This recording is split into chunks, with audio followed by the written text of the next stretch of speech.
What's going on, everybody? Welcome back to another live stream. Please like, comment, subscribe, do all that good stuff.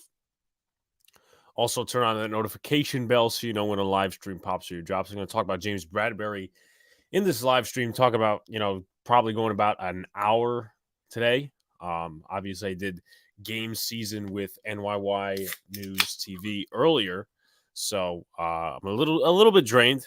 But some people. Let's see who we got in the chat. Shouts to Miz. What's going on? Obviously, I know some people get mad, but I am supporting my quarterback, even though I have my doubts about him. See the Daniel Jones shirt under. Obviously, if you guys haven't already, please go subscribe to Miz's channel. Capitals are at the end of the second period tied, so I can stop by for a bit. Yeah, shouts to you, Tony. I'll get to that stuff tonight because I'm probably going to try to stay up late, even though I got a final tomorrow. Shouts to Jess Mess as well.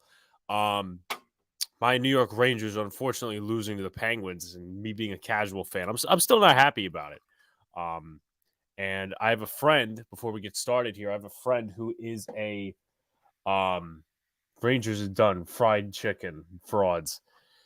I mean, I'm not too much. I'm a casual, so I'm not gonna, make any too much comments right there. But I have a friend who we took to a Rangers game, and if you were to consider it a casual like I am, he is a Rangers fan, but he's also a Steelers fan. So my brother asked him the other night. He goes, what do you think of this whole Rangers Penguins rivalry? And he goes, well, I like the two cities, so I'm not going to get in the middle of it. I'm like, dude, you got to be serious. This is fucking New York. You live in New York, not Pittsburgh. He does have family in Pittsburgh, so that's probably the reason as to why. He's trying to champion them or whatever the hell he's trying to do, trying to save his ass from his Pittsburgh relatives. But I appreciate you guys being here. I'm going to take a sip of Pepsi. Guys, ask questions. That's going to be one of the ways this stream keeps going. So I appreciate you guys. I'm an Islanders guy, but like you, I don't go crazy for hockey. Well, the Islanders and the Rangers have a very intense rivalry. I mean, personally, I don't like any team that spans their that has a facility in Long Island. Like Long Island, for me, is just like I don't believe that. People say it's New York, as in the boroughs. It's not. But we are going to talk about James Bradberry here. And first thoughts. It took a couple of days for the New York Giants to go ahead and release James Bradberry. They were trying to work out a deal, and there's a lot of ways you could go about this. There's a lot of different ways, you could go about this. Shout outs to Jared Connolly. He shouted out my stream on YouTube. So shout outs to him. Appreciate, once again, you guys being here. But with James Bradberry, it's an interesting concept. Obviously, 2 years ago, actually a year ago, it's already been a year, we released Kevin Zeitler. Couldn't really get a good replacement. The offensive line stunk, and we all know the rest of the story. Did a video on Bradberry and the soft-minded fan. I'll check it out after this live stream. But with that being said, man, I guess it is better than be right back, let the kids play. It's fine. Yeah, I mean, I was not putting too many expectations on the kids this season. I wasn't putting too many expectations on this team this season. Last year, I was severely numbed by the losing this team had done. And I've seen that way too many times from my New York sports teams. I mean, the Yankees are the Yankees. They always do their thing every year. The Knicks were a major disappointment this year. The Rangers are obviously losing the playoffs. That's just life as a New York sports fan, but, it is what it is. But with that being said, in terms of the Bradberry thing, I value, people say, oh, you cut him for nothing, this, and this, right? I don't believe that. I really don't believe that, because if you cut him for nothing, you wouldn't be able to sign some of these guys, right? You wouldn't be able to sign, let's see, you wouldn't be able to sign your draft picks. How about that? Because it's an interesting concept. And, obviously people think we have 9 draft picks. We have 11 draft picks. And I understand a lot of those are going to be the late round guys that get the minimum deals and barely make $1 million a year. But you take a look at a contract, and here's a prospect. We'll talk about the secondary in a minute. But here's something that people may not think about is, are more cuts coming? Apparently, the New York Giants had $6 million before cutting James Bradberry. Add $10 million, about $10.1 million. So that's about $16 million. But then you look at rookie contracts, and we have to look because Joe Shane, he's not going to do everything like Buffalo. But you take a look at the Eagles, for example. They signed Jordan Davis, one of their rookies, to a contract, 4 years, $37 million. And I'm not going to commentate on that. Eagle fans will be Eagle fans and all that stuff. He has a cap casualty. He's going to be missed, Rudolph.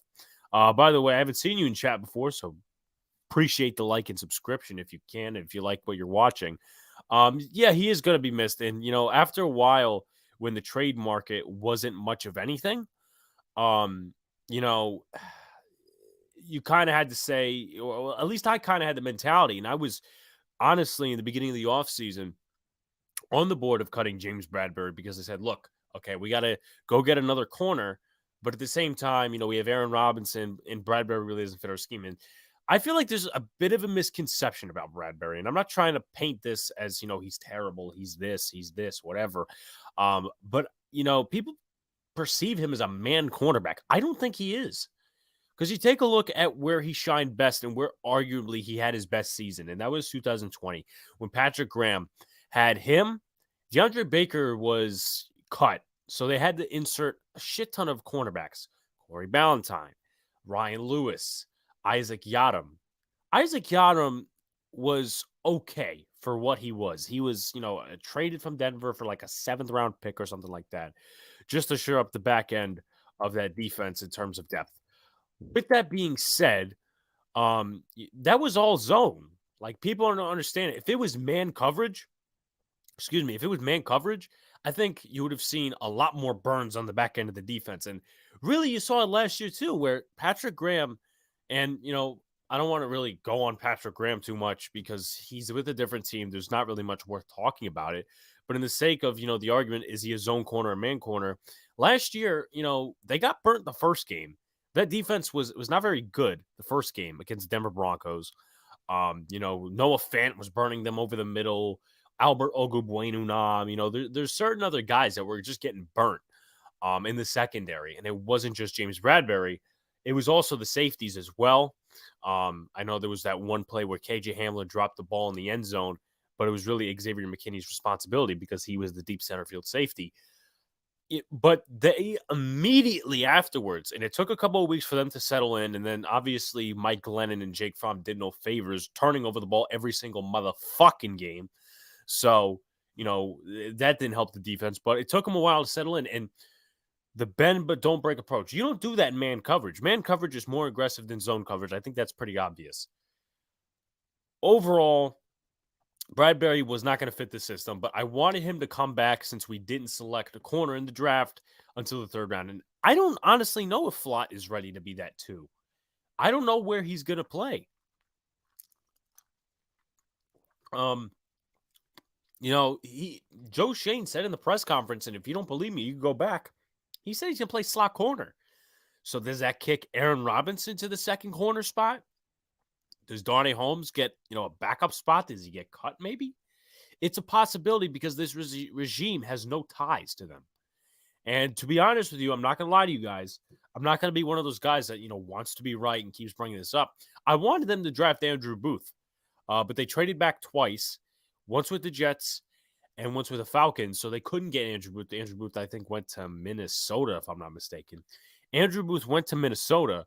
So I'm like, damn, there goes, somebody who has the potential to be number 1 corner. Like, that was the last guy off the board.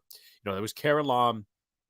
There was Derek Stingley. I wasn't really on the Stingley train. I was more on the Sauce train. More of an acceptance of reality that we were maybe going to pick him. And then you have, so basically it was Stingley. It was Sauce Gardner. It was Kerry Lom, not in any specific order. McDuffie, not really, because he's going to be a slot at the next level. And then you have Andrew Booth. So the New York Giants really don't have that cornerback right now. Texans are set up for another 12 picks next year, 2 first-rounders. Yeah, I mean, that comes from the Deshaun Watson trade. So you guys are, set up. What do you think of your draft? If you're still here, of course. What do you think of your draft class? I mean, I would personally love to hear your thoughts. Also, shout-outs to Hit Squad. I don't know if he's here at the moment, but he did shout me out. He had a stream earlier, so please check that out on replay as a member of the Big Blue Crew.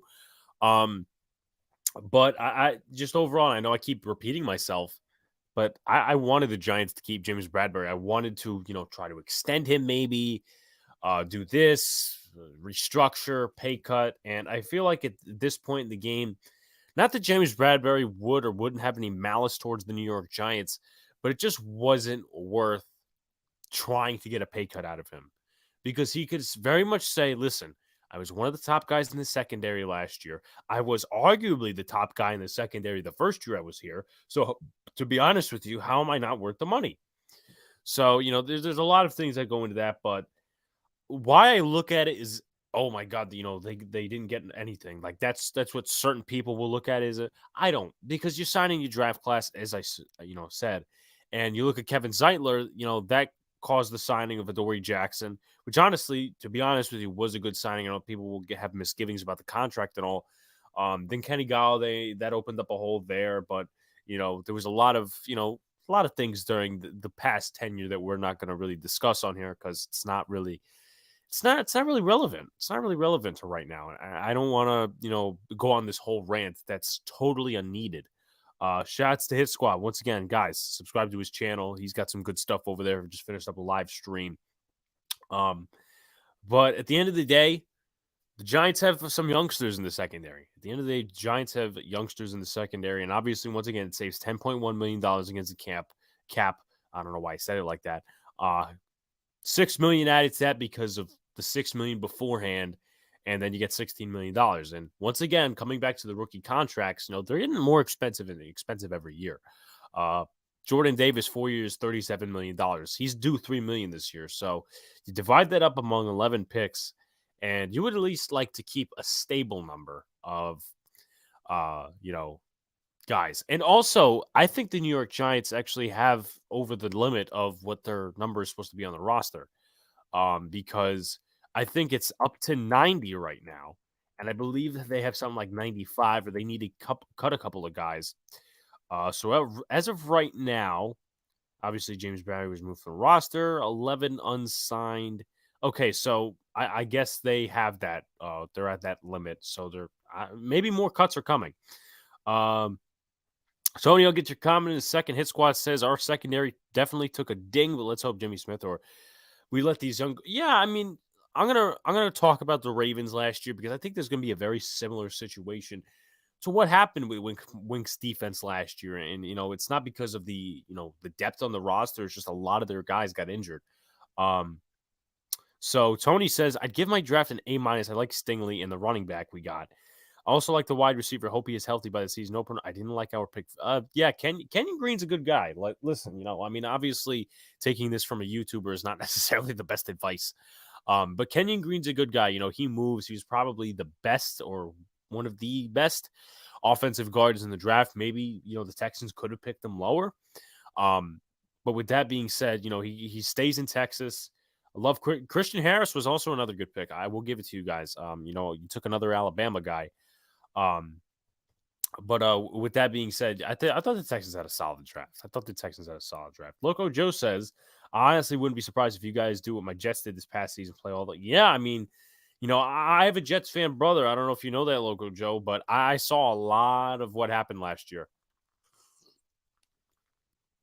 They drafted a shit ton of, and I'm not going to say, because I think the defense is going to be better than what people say it is going to be.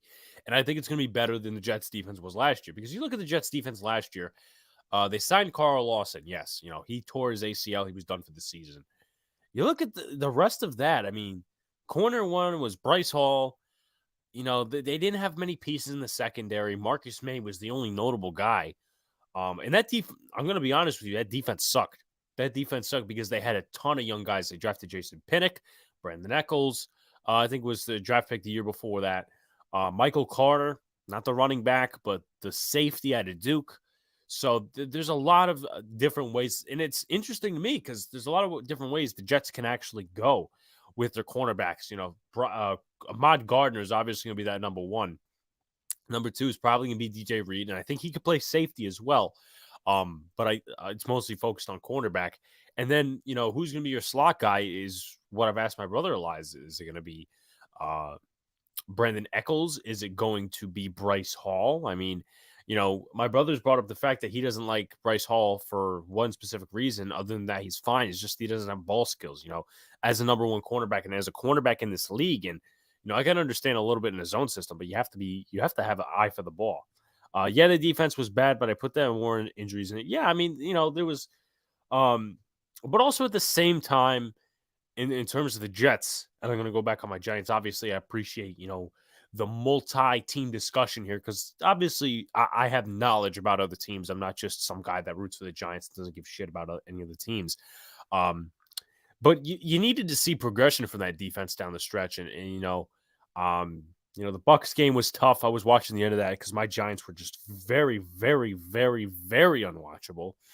There was that. There was also the last Bills game.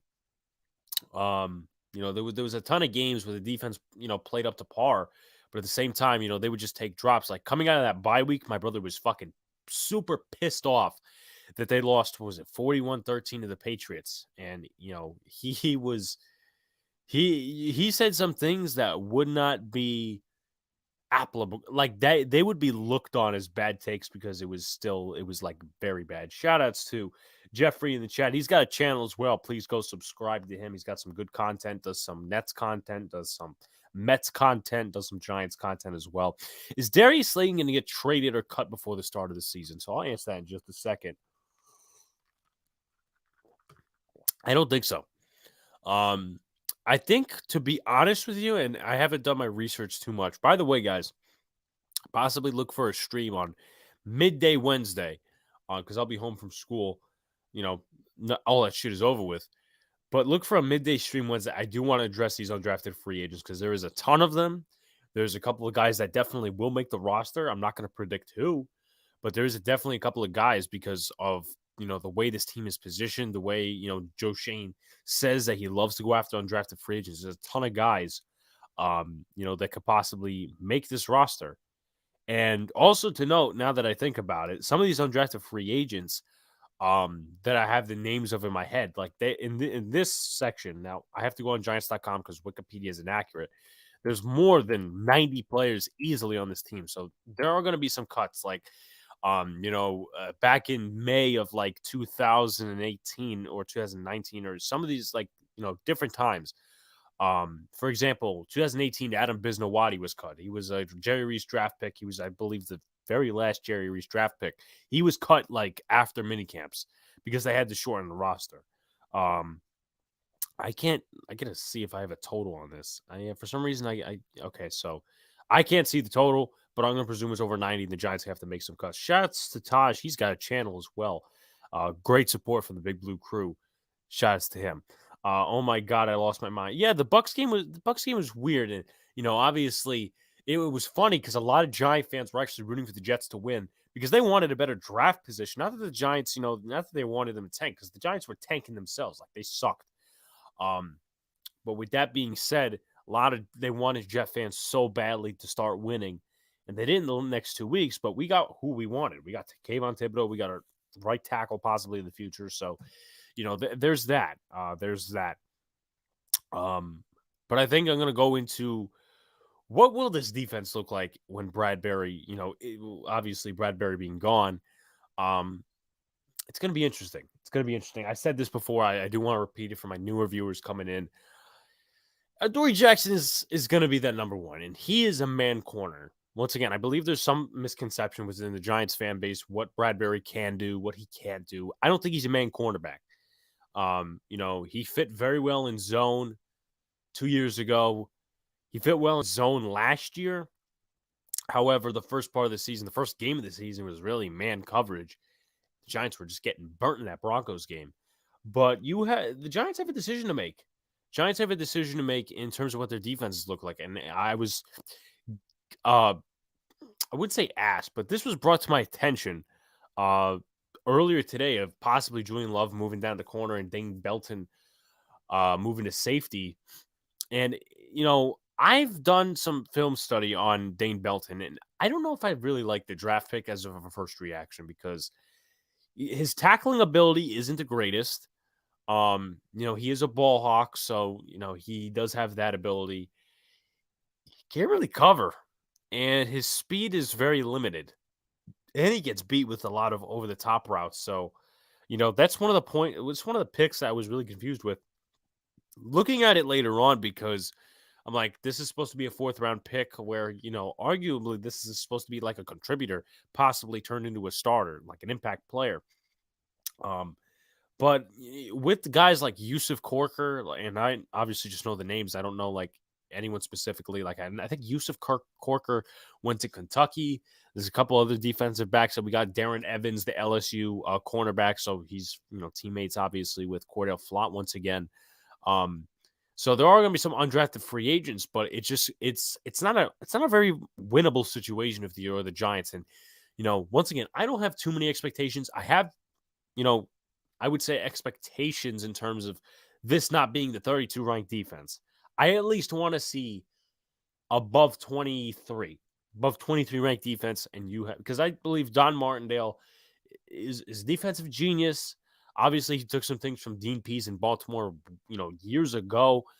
But I don't want to see this to be, James Betcher. Like, and no offense, Loco Joe. I don't know if I want to see, what happened last year, though it's a part of the developmental process, with Jeff Ulbrich. Like, some of those guys, it's a horrible scene. And the only way I will accept that as a Giants fan in a rebuilding years is if they get better and they get better and they get better. I personally would not move Julian Love down to corner. I know a lot of people, are fans of that. And listen, you know what? If it's best for the defense, he actually plays well this season. If they do move him down a corner, I'm not going to have a problem with it. But with that being said, just have him at safety, because you leave Love as a corner, you put him as a corner, and then you have Xavier McKinney as a safety. I mean, who do you have that's like veteran experienced in that defensive backfield? You don't have anybody. You really do not have anybody. I mean, Belton's back there, rookie. Let's see. Yeah, that's pretty much it. The Giants right now have two veteran safeties. So, you're going to be losing at one end either way. Shouts to Kayla in the chat. With that being said, though, it's once again going to be interesting. Joe Shane said in his press conference that Cordell Flott's going to play that slot position, and he's a decent tackler. He needs to beef up. He needs some. I know it's not necessarily healthy for the NFL bodies, but he needs to drink a ton of Pepsis, he needs to eat a ton of Whoppers. I really, someone I'm really looking forward to watching in this year is Aaron Robinson. I loved him last year.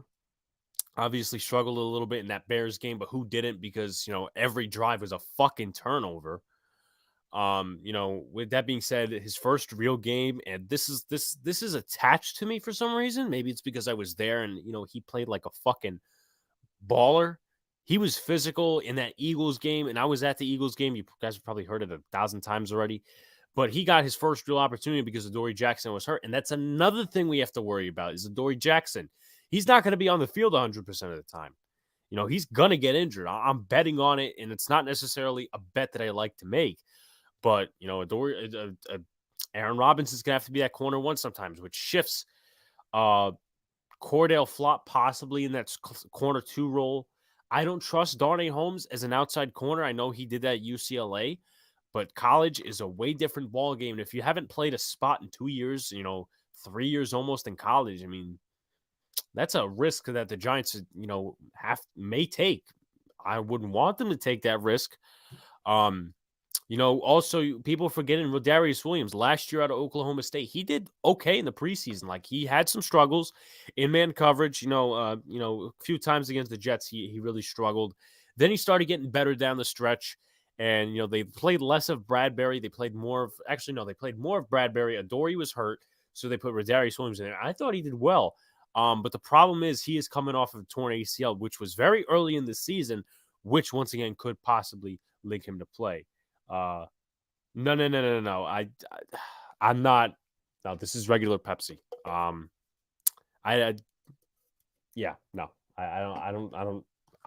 not investing myself in Nitro Pepsi just yet. That's just that. Not right now, Kayla. I feel you. I just wanted to see progression. I did, and listen, that's all you want as a Jets fan. Like, that's all you want is, someone. Shout outs to Big Pat proud member of the Big Blue Crew. Go subscribe to his channel, even though probably most of you subscribed already. The hell was again? I was talking about Nitro Pepsi. Yeah, but honestly, in a rebuild, and once again, I talked about it again. You'll see some very bad moments from this defense in the season. And in a few seconds, we're going to get into what Baltimore looked like, because it wasn't necessarily rookies, it was injuries, but you want to see progression. In 2019, when the Giants drafted a shit ton of cornerbacks, you didn't see progression. I truly look back on that as, people just having blind faith. DeAndre Baker was up and down. Julian Love, that was the only piece that got better during the season. Corey Ballantyne, I'm going to say it, is a 6th-round cornerback. That's what you get. He was fucking trash. I think he's somewhere else now as a kick returner. He was with the Jets for a little bit, actually. But you just never saw development because James Bettcher was so balls tight about his scheme. DeAndre Baker was a press man. He would do zone. And the fact that he wanted to blitz so much and, the blitz rate and all this other shit, he didn't have the back end to do it. And it's funny that people fucking defended that guy. Oh, well, he doesn't have the back end to do it. It's called adjusting, right? It's called adjusting. And Wink did and didn't do that last year when he had a ton of guys injured on the back end. But he's just Martindale is, in my opinion, is more accomplished than James Bettcher. James Bettcher, I believe, is the linebacker coach in Cincinnati right now. So I want to get into something before we get into this Baltimore thing, and that is what veteran cornerbacks on the market. How are the Giants going to assess this? Blah, blah, blah, blah, blah. So right now, I'm going to pull up a Spot Track. Hopefully, it's actually accurate, because Spot Track can possibly not be accurate. But there's a ton of guys that, are recognizable names. And, to be honest, and to be fair, some of these guys could, sign with the Giants and maybe fits. I don't know specifically and schematically how, some of these guys fit. Are the zone cornerbacks? Are they man cornerbacks? Some of these guys are a little bit past their prime. Let's take a look. So you got James Bradberry. Obviously, we all know that. Trey Waynes, he was more of a second cornerback in Cincy, and he was more of a second/slot in Minnesota. So, I mean, I don't know that he'd fit. Maybe if they're looking for just a veteran option. Kyle Fuller would possibly be another option. Like, he can be a number 1 corner for a year at least. Try to get that veteran minimum. But once again, like, people are not taking this into account as much as I think they should. The fact is that, the rookie contracts, we have 2 first-round picks. I don't know if people know that. We have 2 first-round picks. And Kayvon Thibodeau being the way he is, I'm not going to say he's going to command, this much money. But, he's going to get payday. Evan Neal's going to get payday. So, we may not have the money to sign these guys. Joe Hayden, I would no. I would not sign Joe Hayden. I think he's slipping from his prime. I personally believe that, like, the Steelers' back end, the defense last year was like one of the worst, and it was hidden because TJ Watt is such a volatile guy off of the edge that everybody game plans against. Just our front 7 was good last year, and then the back end was garbage. And I'm going to be honest here, and I will critique the Steelers. I'll critique any team on an unbiased standpoint. They have not solved that corner position. Ahkello Witherspoon, they were signed. That's not a number 1 guy. I think he was a former draft bust, if I'm not mistaken, an undrafted free agent. James Pierre didn't really show a lot last year. They still got Sutton, I believe. Cam Sutton, the second corner. Who knows? So I talked about Joe Hayden, Kyle Fuller, but he might be a little more expensive to some. Like Fuller, yep. No Hayden, absolutely. Janoris Jenkins, I think because of the way he ended off with this organization, that's not going to be a possibility. I don't remember. I'm going to look statistically because I have a pretty good read for corner statistics. Now he refers to himself as Jackrabbit Jenkins, which is very interesting. So Janoris Jenkins in coverage last year was targeted 90 times, had 1 interception, allowed a 61.1% completion percentage, which is not bad. The passer rating could get a little lower. He allowed 6 touchdowns. I'm not going to go off PFF grades because personally, I don't really like PFF. I mean, I don't think they're accurate with a lot of things. I think they're grading system is very subjective, and I feel like they are super biased towards, what the mainstream media looks for. Like, you let's just say Patrick Mahomes maybe has one bad game. They're still going to give him like a decent grade, right? So that's why I really don't trust PFF. Richard Sherman, he's looking for a broadcasting opportunity. I mean, he may possibly, but I think he tore his ACL or something last year. Let me look that up because I want to make sure I have my facts right before I say anything else. Richard Sherman, he is 34. Richard Sherman. Obviously spent a little time with the Bucks last year. Yeah, calf injury and was put on season-ending injured reserve. Actually, no, he had an Achilles injury that ended his season. So he was, he was up and down last year. So not really looking for that if you're looking for dependability. Shouts to Jared. If that was you on Twitter, my man, thank you for shouting out. Yeah, Sauce got 4 years, $34 million as a reference the Giants might pay for Thibodeau and Evan Neal. Yeah, Jordan Davis, defensive tackle out of Georgia for the Eagles, got 4 years, $37 million, which is not too far off. So around that range, and that's just not, that's 4 years, right? So, and to be fair as well, we don't know what Joe Shane's doing. He may front load the contract. He may pay Tibbs like $5 million this year. He may pay him like $3 million this year. Who knows? Like he's not going to do everything that's Buffalo, right? And we have 2 first-round picks, so the money's going to be spent either way. Going back to those cornerbacks though, Xavier Rhodes, he had that one season in Indy that was really good. Then the next year it kind of fell off a little bit, so he's been teeter-tottering. Kevin King, absolutely not. That guy is an atrocity at cornerback. Jimmy Smith last year, and I'm gonna get more into him actually when we go to the Ravens situation, because I feel like that has a lot of bearing on how this defense could look without James Bradberry. So AJ Boye is another name. And statistically, he didn't do too well last year. I mean, he didn't allow many yards per reception, but quarterbacks were completing 72.1% of their passes against him. No interceptions in 10 games with the Carolina Panthers. 298 yards given up, 91 passer rating. So once again, that's not bad.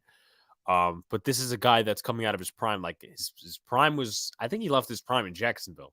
Obviously, 2020, he played about 7 games, had that suspension, and, was picked off by Carolina this year. So, I should say last year because it's not 2021 anymore.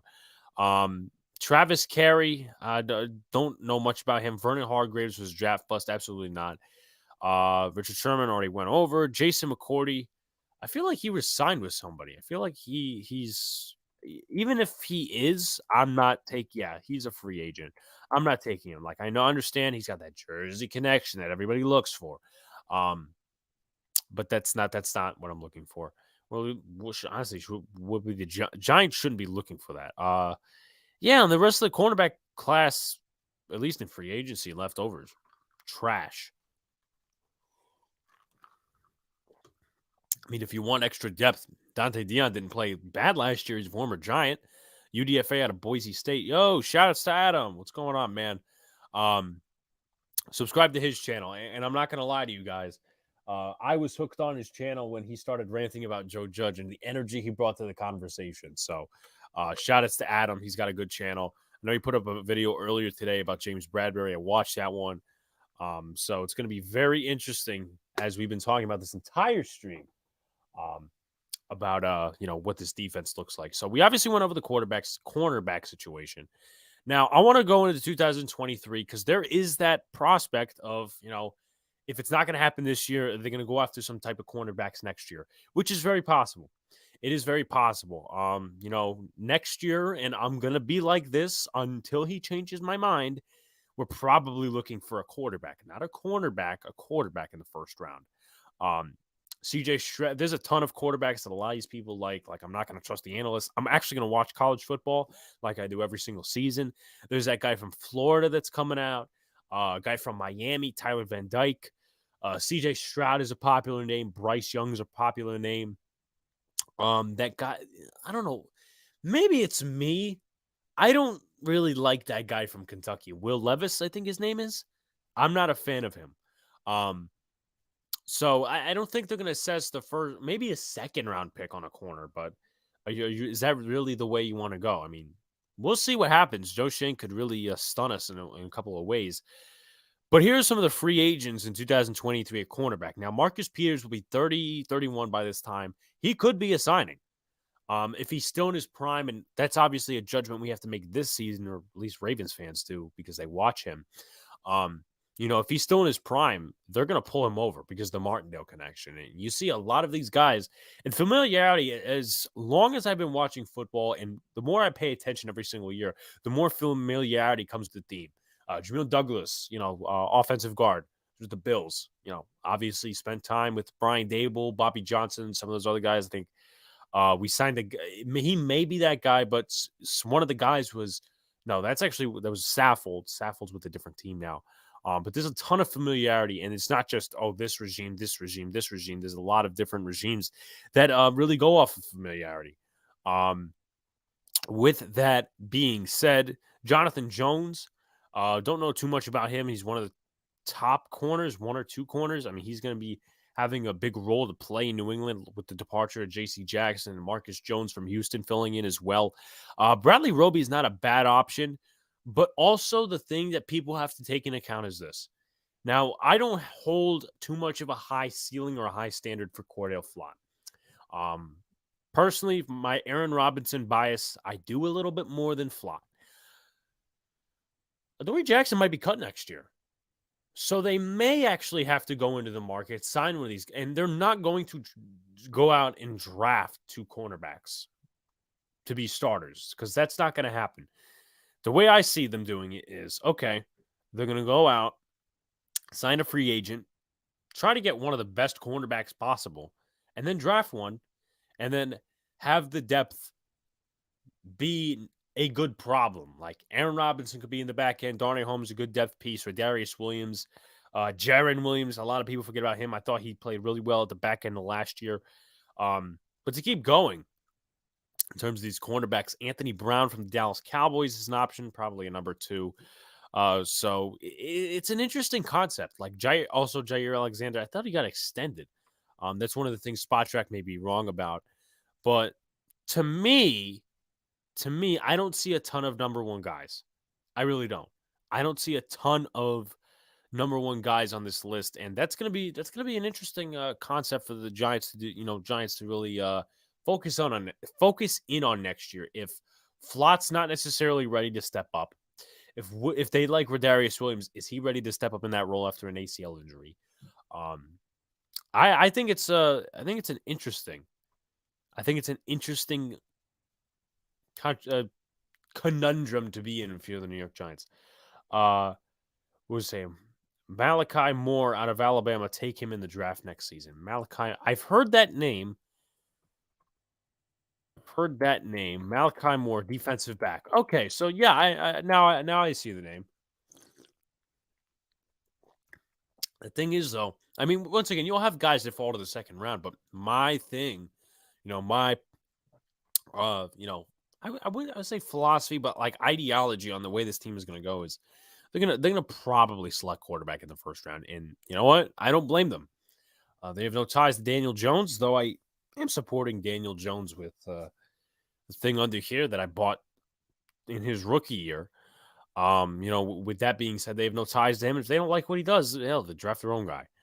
They have a whole process to go with this, and you know what? It'd be a new, fresh set of eyes and a new, just fresh set of personality. Will Levis, Kentucky QB, could he be the pick? Yeah, I mean, once again, it's again going to be interesting. Like, I don't want to talk, too much about the quarterbacks next year, but I also don't want to talk too positively because I have no expectations for Daniel Jones. Like, I defended Daniel Jones a lot in his years, but last year, towards the end, I started accepting, like, this guy ain't going to be the future of the Giants unless he turns it around. And, I was having a chat with somebody in the big, I think it was a variation of a Big Blue Crew chat. And, one person was asking me, I think it was Kayla actually, who would you take right now if you were Brian Dable? Would you take Zach Wilson or would you take Daniel Jones? I said, if you put it like that, I'd probably take Zach Wilson because, yeah, he struggled a lot last year. He had some rushing touchdowns. He was injured. he did come up with 11 interceptions, so that's not as many turnovers as, for, say, Daniel Jones in his rookie year. But the ceiling, like, I would take Zach Wilson's ceiling. And I'm going to be real, and this is not me giving up on Daniel Jones or, rooting against him. It's just stating the truth. Right now, Daniel Jones doesn't have that high of a ceiling because of the situation he's been put through and also the things he's done to himself.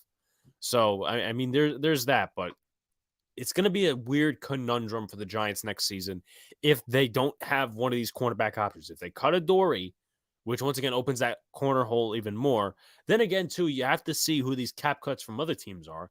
So maybe a number one corner from another team, like let's just say Stephon Gilmore, right? If he's playing well, but the Colts decide to cut him, you sign him for a 1 or 2 year deal and you draft a cornerback and draft another cornerback in the second, third, maybe fourth round. The options, there's a lot of options to go, but right now it's not looking as if there's a number one corner in free agency. I supported David Carr for the Texans, and he won a Super Bowl as a backup to Eli for your Giants. I love that David has a ring and Derek doesn't. Man, I mean, I wasn't necessarily, I would say, able to watch football at the time because, like, I was very, very small when David Carr was a quarterback for the Texans. But man, was it 76 sacks in one season? Has to be the worst situation that any rookie quarterback has been put through in history. And I'm not trying to trash on the Texans purposely. I'm just trying to say, like, 76 sacks in a season, But let's go on to another topic, and let's judge the time. It's about 41, so obviously we're progressing through this. But what I want to go into is how different and how similar is the situation to what Wink Martindale had last year in Baltimore. Now, Baltimore, obviously, prior to 2021, was known as one of the more blitzing teams in the NFL, probably the most blitzing team. Now, that doesn't mean you obviously always get the sacks and all this stuff, but Wink Martindale obviously goes on blitz percentage. He goes on pressure percentage. He goes on quarterback hits. He goes on, knockdowns and all that stuff. He's, I would say, advanced in that, I would say, philosophy. And what I'll say is this, right? And I'll say I can pertain this to Daniel Jones too, because you look at the Jets and they're a little more advanced in that field. Is that the Giants the last few years really have not been up to the age in analytics? Like, I'm going to be honest with you. Maybe Tony's heard me say this on a couple of live streams. He's also a baseball fan. I fucking hate baseball analytics. I think not that I just hate them. I hate how they are used. I hate how people perceive them to be, it's the next coming of Jesus Christ. Like Jesus's teachings were fucking, excuse my language, obviously putting Jesus in the same sense. But like Jesus's teachings were baseball analytics. No, fuck you. But the way I've come to learn football is not just on, a standpoint of, old school, but also the new analytic age. And I have to credit a lot of different content creators with getting me into that. Because explosive play percentage is also one of them. EPA is one of them. Even using some of the advanced stats like completion percentage, passer rating, that's technically considered analytics. So you can go a pass rate, run stop win rate. That's not necessarily totally accurate, but more of the pass rate and the run rate. And the Giants really the last couple of years, despite, possibly the looks on offense, Pat Shermer in 2019, I don't believe that was a real analytically evolved offense. You look at some of the teams around the league, like 2019, the Chiefs won the Super Bowl. And, look at their offense. Mecole Hardman, Byron Pringle, DeMarcus Robinson, Tyreek Hill at the time. And the Giants just had receivers. Yeah, they had Shepard, but he was hurt. Darius Slayton, okay. Damn, why am I only naming Golden Tate? But they were like not used properly to the way the rest of the league was using their receivers. That's what I'm talking about with analytically progressive. Where, yeah, Patrick Graham, and I feel like that's more of an old school mentality. And I'm not saying it was 100% his fault, but the old school mentality of bend but don't break. I don't think that's the way NFL is going nowadays. And also, you could take a look at this. Now, the Jets prioritize both ends of the defense in their draft. They got Michael Clemens. They got Jermaine Johnson, which obviously I posted the reaction video. But they also got Sauce Gardner, and they also drafted a shit ton of cornerbacks last year, which was very interesting. Once again, which shows you that you don't necessarily. And I'm not saying this, and I know the Giants have won in so many ways with their pass rush, and they needed one. Like getting Thibodeau was a total gift from God. But the ways in being analytically progressive, like a lot of teams are looking at cornerbacks now. Like it's not that Edge Town has degraded or something. Like it's it's not like it's downgraded. But a lot of teams are looking at cornerback as the premier position. Why do you think the market's going up there? So, and then you get, and obviously we all know the whole bullshit that last year went on with the Bills, and this, that, and the other thing with the overtime. But they upgraded their defense by signing Von Miller. I think they lost a corner to free agency. But they drafted Karalam. So I think the reinforcements and the focusing on the quarterback position has been more recognizable than ever. And I feel like a lot of different people need to start noticing that. Yeah, it was painful. Can you touch on the Giants wide receiver depth chart and who is going to be the majority of your I could touch on that before we get into the Baltimore thing a little bit. And obviously I got time to go on to different topics because I don't have a time strain. I know somebody brought up Richie James in the chat. I want to say Richie James. With the signing of Richie James, I just wonder if Darius Slayton will be needed at all. I don't know if Richie James would be used in the Darius Slayton role. He definitely would be a kick returner, which obviously would be a plus. But it's going to be Galladay.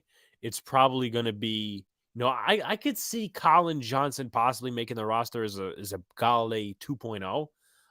Though I wouldn't put my eggs in the basket for it. Kadarius Toney's going to get a ton of playing time. Wan'Dale Robinson, if he's healthy. So with the Giants not necessarily drafting a normal wide, and I'm not trying to say he's not normal, but a normal wide receiver, not Kadarius Toney type wide receiver, it makes things a little dicier because, if Adam's still here, I'll give him a shout out. He was talking about possibly, and once again, I don't mean to critique the Giants, the first year regime. I want to see success and I want to hold back my thoughts a little bit, but I'm going to go full through here because I'm still explaining it. Wan'Dale Robinson, how much playing time is he going to get with Kadarius Toney on the field? If those two are on the same field and, they have a lot of similar talents, is he going to be a guy that is behind Kadarius Toney in the depth chart? There's a lot of things that could possibly happen with this team. Robert Foster, maybe he comes in and he's, I don't know, fourth, fifth receiver. So, we have a long way to the season, but this is, shout out to Tony for making me talk about this a little bit. So you're probably looking at Galladay. You're probably looking at Wan'Dale. Sterling Shepard, I didn't even talk about him. Yeah, he's definitely going to make the roster. So you have Galladay, you have Robinson, you have Shepard, you have Toney, which leaves two spots open. David Sills ain't making the roster because a lot of people, was I part of this a little bit? Yeah. But a lot of people overhyped David Sills because, he was very impressive in the preseason. Richie James, I think, would make the roster, and which would leave one more spot. So it could be CJ Board. It could be Colin Johnson. That's what I think it's going to be. With that being said, let's talk about Baltimore a little bit. And I understand, touched on it a little bit earlier, but I do want to get into the thick of things with stats and all that stuff. So compare the situations. A lot of if you watched football last year, at least you know how the league is and what certain teams had in terms of situations. You would know that the Baltimore Ravens had a terrible injury crisis. And they were looked on so many years beforehand of, okay, they can escape the injuries because they have Don Martindale. They have Greg Roman. They have John Harbaugh. They have this guy. They have that guy, They were looked because they drafted incredible with depth. And I will give them credit. They have drafted incredible depth in one of the positions that the Giants have failed the last couple of seasons. That's the offensive line. Alejandro Villanueva, he retires, right? Daniel Falele. Is he going to be, the top tackle in the league? No. But probably comes in and starts. Or maybe because you have Ronnie Stanley at left tackle, right tackle, Jawan James. He's 2 years removed from an injury, so he's gotten plenty of rest. Listen, things are looking up for Ravens fans, and they're one of the teams that could possibly vie for first place in that division. That would be very hard. I think the Steelers are going to be at the bottom, and I would love to see that because my Steelers fan friend would be just pissing himself. However, there was a ton of injuries with Baltimore last year. Two specific ones: Marlon Humphrey and Marcus Peters. They're top two cornerbacks. So who'd they have to go to? They went to Anthony Everett, Chris Westry, Kayvon Seymour, and Jimmy Smith. Jimmy Smith had been there for years. Kayvon Seymour, I believe, was drafted as an undrafted guy. Westry was an undrafted free agent, I believe, with the Cowboys, and then he moved to Baltimore the next season. And Anthony Everett was just, a depth guy. He compares that to the Giants situation right now. And once again, this is just an ongoing thing. We don't know. We don't honestly know what's going to happen this season. They could, I would say outdo the expectations. They could underwhelm and be the 32nd best defense, which I would be really mad at. But I want to give you guys a little bit of statistics based on how the Baltimore Ravens played. So, Anthony Everett gave up a completion percentage of 55.4, had 3 interceptions, gave up 3 touchdowns, 77.5. So he was arguably their best cornerback in all that situation and all that shit that happened last year. Chris Westry, former Dallas Cowboy that I mentioned, he started 2 games. Also for Anthony Everett, he started 14 games. As for Westry, he started 2 games. Gave up a completion percentage of 62.1, which isn't bad. He allowed 2 touchdowns, 291 yards on a total of 18 completions and 118.6 passer rating. Okay, so that actually isn't very good. It's not. Just going to put it out there. And Westry was obviously thrown in that role, so I'm not going to criticize him. And I'm not too much of a Ravens philosophist, But with that being said, Kayvon Seymour, he was with the Eagles in 2020, 2021. 2 games started. He allowed 24 completions on 30 targets, which equals 80% completion, 279 yards, 2 touchdowns, and 127.6 passer rating. Again, not very good. I could actually also, as well, now that I think about it, I didn't even think about it before when I was doing prep, pull up their snap numbers because it's not just this, and this, but it's also snap numbers because of the injuries. With that being said, Chris Westry played 45% of the snaps, which was obviously the most in his career compared to the about 6% he played with Dallas the year before. And obviously mentioned the starting of 2 games. Anthony Everett, let's take a look at him real quickly. Brought to you by Pro Football Reference. Anthony Everett played 90% of the snaps, and he did well, statistically speaking, in those areas. Kayvon Seymour, with that 127 point something passer rating, which once again is not the only thing to go off of, 43%, which honestly, and I didn't even know he has actually a Buffalo Bills connection. So it looks like he's been in the league for a couple of years. So he had about the second most snap percentage, but about the third most snaps he took. So once again, you have to take snap percentage, amount of snaps differently because, your snap percentage could be high, and you could only play this many snaps in how many games? There's a lot of shit to take into that.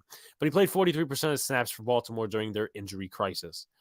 Take a look at Jimmy Smith, who is a name that, he was cut this year from the Baltimore Ravens.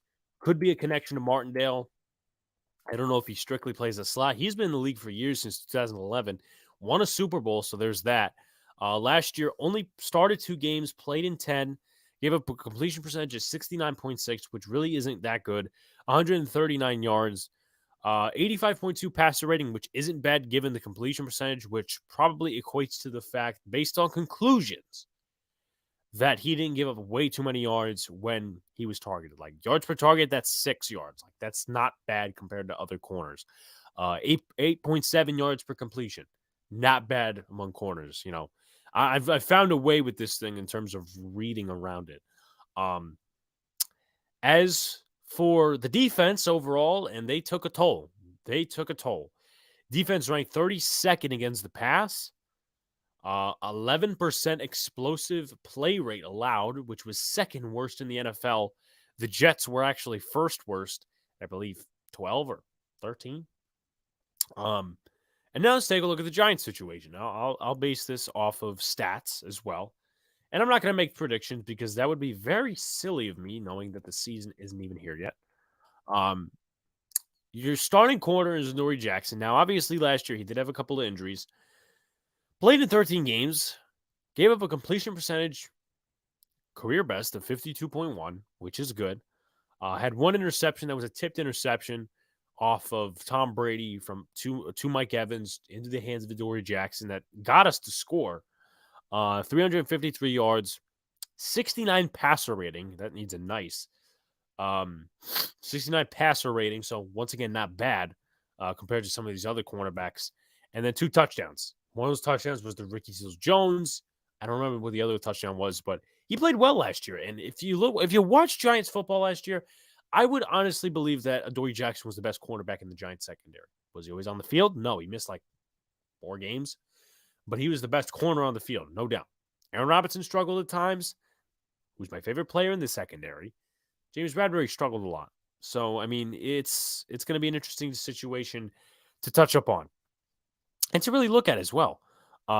With that being said, you look at Aaron Robinson, who's probably going to get the upper hand either at second cornerback or possibly in the slot, because there is no way, in my personal opinion, how they say, okay, Darnay Holmes is better than you and Cordell Floss better than you. I don't think that's going to happen at all. I don't think that's going to happen.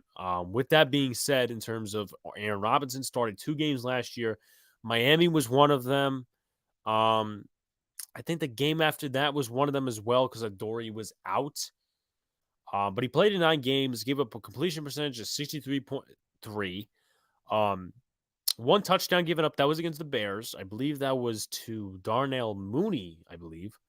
And about a passer rating of 94.3, which isn't necessarily great. It's not necessarily the worst thing in the world. And honestly, you come to realize that that's a 3rd-round pick right there. And he, in my opinion, and I'm not trying to get my hopes up too much, but he exceeded expectations for everyone expected. Like, he, in my opinion, and I know the Giants went, they sunk in the second half of the season. And they stunk, but they sunk. With that being said, he was kind of the Xavier McKinney. McKinney got injured the first half of the season, was out for like how many games, started getting snaps against the Bengals, really made an appearance against the Cowboys, a couple of tackles for a loss and an interception. As for Robinson, in terms of play time and snap percentage, 43% of the snaps in the 9 games he played. So that's a significant number for a 3rd-round pick who didn't really get a lot of time. I should say missed about half the season. In terms of Darnay Holmes, he had the interception last year, and it's funny, you have those Eagle fans, right? Those Eagle fans, and it was a couple of days ago, and I was responding to a thread that I think Ash Griffith, he was getting Ash, that's his nickname, but he was getting attacked on Twitter or something like that, or it was either Kush or somebody, an Eagles fan. And no, actually, it was Diggy. He wasn't getting attacked, but he responded to a tweet that was fucking pathetic. Eagles fan basically saying that this is, I think he said Kyron Jackson against Evan Neal, I want to say. Let me take a look. I'm going to look it up on Twitter just to showcase the stupidity. Just to showcase the stupidity. Let's see. Okay, so I can't find it at the moment. Maybe it's in my bookmarks. Probably not. It's going to take a little bit, maybe not. Okay, yeah. Kyron Jackson against Evan Neal. And he showed a clip of Kyron Jackson absolutely dominating Abraham Lucas, tackle out of Washington State at the Senior Bowl. So Diggy puts, delete this. I got to figure out where I responded. But I basically said something about the crybaby Mailata. And then he says, oh, how do those ribs feel? Because he said, how do those lungs feel? And, I replied, listen, which he hurt his ribs and he was, I believe, out for the rest of the season. Hopefully he's okay now. But with that being said, I said, look, he took one for the team. He took one for the team, and we won that game. And I was there, so it was pretty wild. But as for Robinson, already went over his stuff. Darnay Holmes last year didn't do terrible. Didn't do terrible. Obviously, the lack of playing time and lack of sample size kind of hurts his stock a little bit. Same thing, you could apply that to the regime. Like, that's going to hurt against Cordell Flott, because Cordell Flott is probably better than Darnay Holmes in certain aspects of the game. And they probably want to go to Flott over Holmes because they have no ties to Holmes. But last year, you have a completion percentage of 66.7, 213 yards, 1 interception, 71.9 passer rating. Not bad for a slot corner. And he also recorded 2 pressures. So I don't have Cordell Flott's stats. I know he had 1 interception against Mississippi State, a couple of pass deflections and tackles for loss. Now, I will say this, and I think we're going to start closing it out. So if you guys have any questions, please drop them below. The comparison between Cordell Flott, and I honestly think that Dory Jackson and what's-his-face, Aaron Robinson. I think Dory Jackson and I think Aaron Robinson are locks to be corners. Pending injury, of course. Now it's a battle between Cordell Flott and Darnay Holmes. Cordell Flott does need to gain weight. With that being said, though, at his weight, which is 175 at the moment, he can tackle in the backfield. He can make plays. Darnay Holmes isn't really a sure tackler. Sure, he can play man coverage, and obviously he had an interception last season. And he's made some progressions. With that being said, he's not a very good tackler. And, in this defense, and in any defense in the NFL, you would like a tackling cornerback. And I'm not saying Darnay Holmes is going to get cut. He may get cut. He may not get cut. He may be, surprising us in the preseason with, awesome play. But Cordell Flott, has the ball skills. He's taller, even though he is, I wouldn't say leaner. He is skinnier. He can make the tackles in the backfield, and honestly, that's what Wink is looking for. Aaron Robinson, I think, is going to be a stud in this defense eventually. Dory Jackson's not necessarily, he's a box corner. That's not what he is. Aaron Robinson has versatility, which once again makes him a fit. But I think Cordell Flott gets the upper hand. And, we'll see, because the rest of the cornerbacks, Darren Evans, there's definitely possibly some undrafted free agents making this roster. With that being said, I'm going to take a sip, and we're going to talk just a tad bit about this new scout the Giants have gotten from the Dolphins, formerly of. He was before the Bucks, and he was also just a scout with the Bills just recently. So the New York Giants have brought in, specifically Joe Shane, they have brought in Dennis Hickey.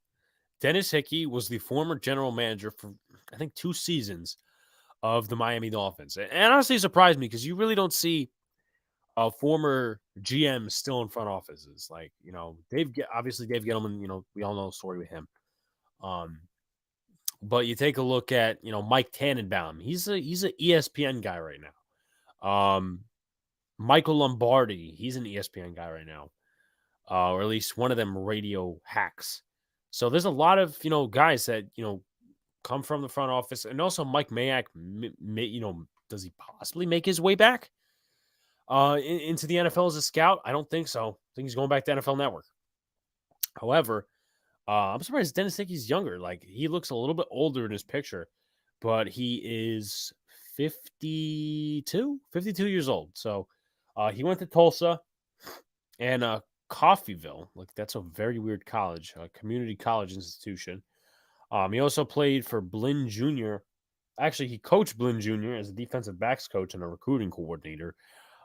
Then started his scouting career in 2004. Ended up till 2010 with the Bucks as their director of college scouting. Then director of player personnel 2011 2013. Then the general manager of the Miami Dolphins from 2014 until January 2016. Then served as a senior college scout 2017 2021. And now is the assistant director of player personnel for the New York Giants, according to this. And then obviously going back to some of his playing days as administrator, he was a college scout for the Bucks for 5 years and he was also a pro personnel assistant. So I'm going to try to look up the front office according to this and see how he matches up, who he's replacing. He's probably replacing Chris Pettit, or at least I think he was director of player personnel. That might be Chris Mara, though. Unfortunately, Chris seems to be a name that's very bad in this organization. So they don't have a director of college scouting. I think one of those was one of them was what do you call it? Chris Pettit. I believe that was Pettit. Then you had one of the other guys gone. There was like 3 other guys. Like Kyle Bryan was one of them, and 2 other guys that were gone. So you have those roles open. So that's going to definitely be a bunch of scouts, probably. And I'll get into something just in a minute. Appreciate you guys for obviously sticking in. But with Dennis Hickey, he's the assistant director of player personnel, and obviously he didn't have too much success as a general manager during the time of his Miami Dolphins reign. Joe Philbin was the coach, and then it was Dan Campbell. And one of the things he was known for, and obviously analytics is a tool to be used, it's not necessarily to be relied on, as I've come across in multiple sports. He was a major proponent of analytics and the development system in terms of front office regarding analytics in Miami. And then he promoted Joe Schoen to, I think, director of player personnel. That's where Joe Schoen obviously, has a connection with him. Both of them went to Miami. We're in Miami, I should say. Then both went to the Buffalo Bills, so they knew each other there. And obviously now they're crossing paths once again because Joe Schoen hired what's his face? Hickey. I don't know why I'm getting confused with Branch Rickey, which obviously was he was back in the Jackie Robinson days. But you know what? This obviously is a progressive move, and he's 52 years old, which isn't that old by standards. But there are guys that are older, and they just can't get out of their own way. Chris Pettit couldn't get out of his own way. There was a lot of other guys that could not get out of their own way. Chris Pettit was a fucking rat. But there was a lot of guys that couldn't get out of their own way and couldn't adapt to the new NFL. And I think that's one of the biggest issues with this organization the last few years. And it's so unfair because it's stunted player development. It's stunted the player development of Daniel Jones, Saquon Barkley, if you want to look at it that way. There's a ton of guys that it's looked, maybe you can attribute the draftings of Lorenzo Carter and O'Shane Ximines to the old school, like thinking those guys are going to work out. Meanwhile, those are rotational guys, and you're basically drafting speed rushers back to back in the 3rd round in 2 drafts, and they didn't work out for you. So I feel like that's part of the old way that was stuck with the Giants, and they just couldn't move on. Like now that John Mara has given Joe Schoen the full reins of this, and Dennis Hickey comes in, like, I'm not going to make too many assumptions, but the fact that he has some background in trying to get the analytics system going is honestly a positive sign for this organization. Once again, I'm not necessarily full 100% analytics, and I don't think they should fully be 100% bought in. Like everything's based off analytics. But you can't just look at, this is this. And you can't look at it with a 2005 microscope. The problem is it's not just these old guys that we had, the guys that we were hiring. It's also the guys that have been here, like Chris Pettit. He was here since 2005. And I'm like, that's back to the Ernie Accorsi days. So why is he still here? And I feel like, when they made, and this is just looking back on it, I'm not going to try to complain anymore because we're actually going to try to close it out. But with Ernie Accorsi really putting his hand in the Gettleman hire, it was still not moving on from that old mantra, from that old system. That's why they drafted Barkley, because Gettleman claimed it was a running league. Obviously, that was not the case, and it hasn't been the case for a very long time. But as for this hiring, I'm not going to make too many assumptions on it. I'm not going to make too many verdicts on it either. But with that being said, it's a good pace for the Giants to be in terms of let's build this analytics system up. Let's use analytics. Let's be progressive and catch up to the rest of the league.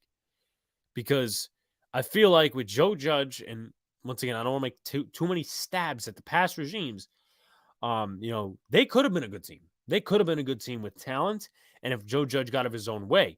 But where was that ceiling? Like, I don't know that the Patriots, even now, I don't know that the Patriots are as technologically advanced as the Bills, as the Chiefs, as the Bucks. I don't know that they're technologically advanced. I could say obviously they have an old quarterback and they have an older coach, but hey, they pass the ball about 90% of the time. Well, actually, that's very vague. Not vague, but that's overreaction.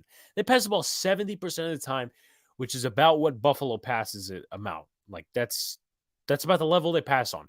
That's what this league is going to. I'm not saying that you can't have a good run game. I'm not saying you don't need a run game, but passing has become the front runner of the success that's happening in the NFL. And, Stafford obviously got it done with the Los Angeles Rams this past season. Thank you. I predicted that. I was one of many who predicted that, but I just want to shout myself out because I don't do it too often. However, they got it done. So, if Jimmy G was a good quarterback, they probably would get it done in San Francisco a little bit more.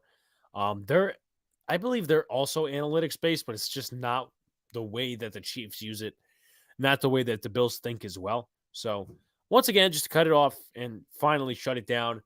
I'm not going to make too many verdicts about this hiring, but it's a good step in the right direction in terms of analytics. Shout out to Jeffrey. He said, "Hello, Alex. Hopefully you have a great week." Hope everything's going well, Jeffrey. Hope everything is going well. So I'm going to close it out here.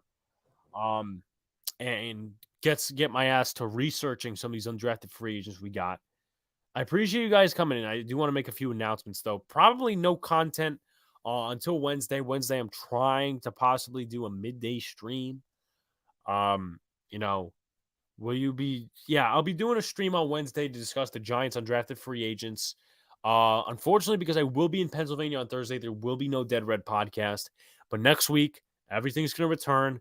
Monday, we're supposed to have a couple of guests, baseball, football, basketball related. And then Dead Red's going to be back next Thursday, not this Thursday, because I am going to PA, but next Thursday. So be sure to like, comment, and subscribe. Share it out as well. Turn on those notifications so you know when the live stream pops or your drops. Appreciate you coming back.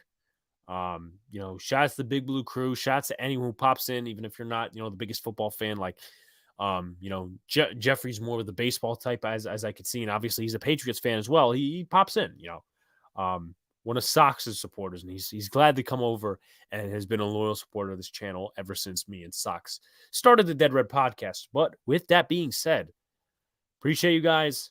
Next stream, unless something happens, will likely be on Wednesday, midday. Trying to finagle that out right now because obviously the Yankee game's at 12. And I want to watch that because that night we are going live for Twin Bill. Hopefully we try to get time finagled out for that as well. And with that being said, a lot of other things as well. But no Dead Red, no Boys in the Big Apple tonight. This was in place of it. Everything's going to be back to normal next week. And peace out, guys. See you later. Stay cool. Have a good night. And let's go Giants.